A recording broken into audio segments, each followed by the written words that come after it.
Hey everybody, just gonna introduce you to the Nitecore NPL30. Probably will say that I've had one already for about a year that I either got from Battlehawk Armory or from DAC Outdoors. I forget which one exactly, so don't quote me on that. But had it for a little while now. Felt comfortable getting another for a different thing I got going on. Hopefully comes through my FFL soon. And I know originally this is really intended to be a pistol mounted weapon light. I like using it for the AR, and I'll get into that a little bit after I introduce you to the packaging and whatnot. So I ended up getting this one from AliExpress just because they had a pretty steep discount and a coupon code worked out for me. So I know it's a Chinese website. However you want to spend your money, you do so. But let's get into it here. So you got your warranty card over here in case you're interested. And the back section is for it to be filled out for the information there. Here's your user manual here. I'll just go through the features a little bit here. So at least we know it's a 1300 lumen and uses the CR123A batteries. So it uses 2 of them. Runtime is estimated at 1 hour and 45 minutes and has a strobe mode and for Picatinny rail mount installs made from aluminum alloy, and has an impact resistance to 1 meter, waterproof and dustproof in accordance with IP66. If those things matter to you, cool. So let me get it to the box here. So this was my cardboard box that it came in. Don't mind that. And then here's the manufacturer's box where it goes over the features there in case you want to read on that.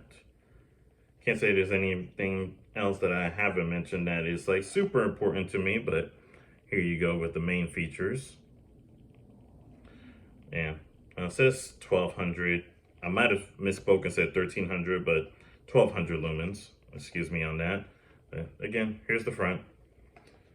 And first thing to note is that when you're looking at the device here, let me let you see it first. Would help if I'm not holding it upside down, which is how I have it mounted on that AR there. Here's the back section with the 2 buttons. Also your battery compartment is behind here. Behind pushing this screw in will pop up the lid as so. So it kind of looks like you would need a screwdriver on it, but again, you can just push it in and it'll pop open. Here's this side, and then here's the front. And here's the regular light. Sorry about that. I meant to hold it a little bit off to the camera. And then here's the strobe. 3 clicks. Hopefully that's not too bad. And let's see if I could put it on something here that you can kind of get a general idea of how it shines around, and activate the strobe again. But as you can see, it's not a super intense light, but it'll do in the dark, that's for sure. And that's kind of the general idea of what I had when I first purchased it and put it on my Resolute here. Was that, yeah, it's upside down. Yeah, it comes across like a D-ball or something else that's night vision capable. It's not, sorry. I might have not say I alluded to that, but I might have not given proper correction to anyone that assumed as such that this would have an IR blast or anything like that. No.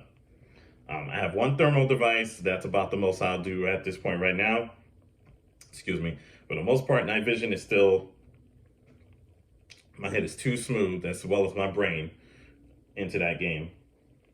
But I do like how this mounts fleshly after I seen it on Reddit from one guy that didn't really have too many comments about it, that he did with his pistol mounted light. I forget which one that he was using, but pretty much copied this idea from him of having something flush and easy to get to, at least with my hand stop here. Just demonstrate off to the side a bit here, that how at least I have my hand mounted, is that it just makes it easy that I can reach it, even though this is not how I normally shoot. Just keep this in mind, just showing how I can reach it, or how I would place my hand, you know, off to the side. Maybe you can see it better if I put it this way, and like so. So my thumb is right here, and that's where I will usually manipulate it. So just to give you a rough idea there of how I would normally hold this off.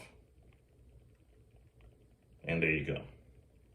So I plan on putting this on another AR that I am waiting for my FFL to get.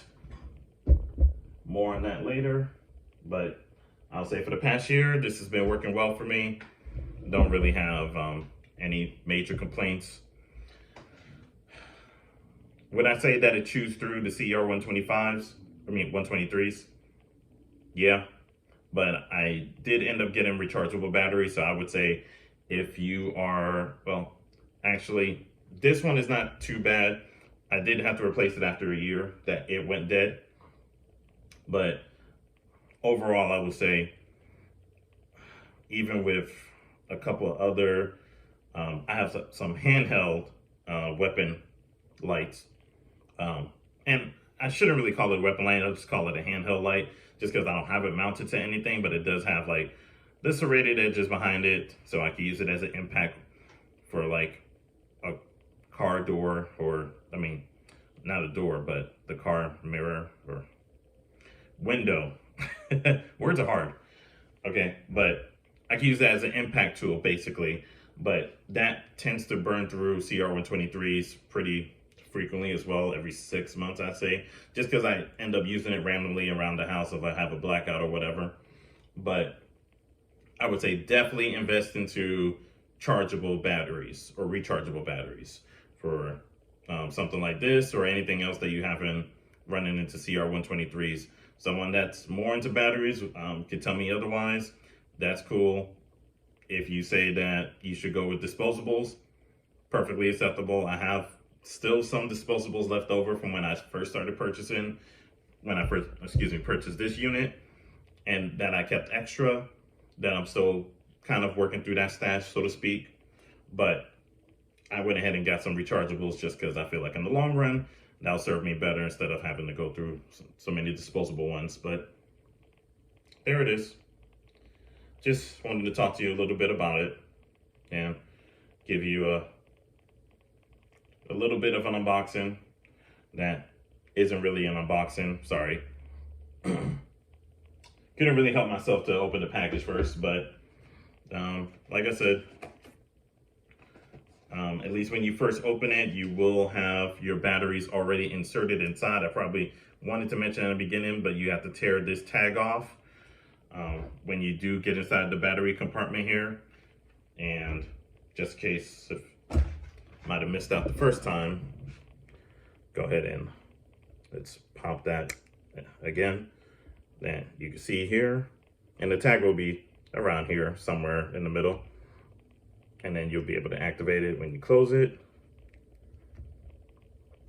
Take some effort to do that, but again, you'll push that in to activate that latch at least, and there you go. And of course, use a pretty good screwdriver to go ahead and get that ready for mounting. But I'll have this mounted hopefully in a week or two when my other rifle comes in, and it will be just the same as it is on here. So, and its own setup. But I'm dragging on time. Thank you for your time. Have a good one.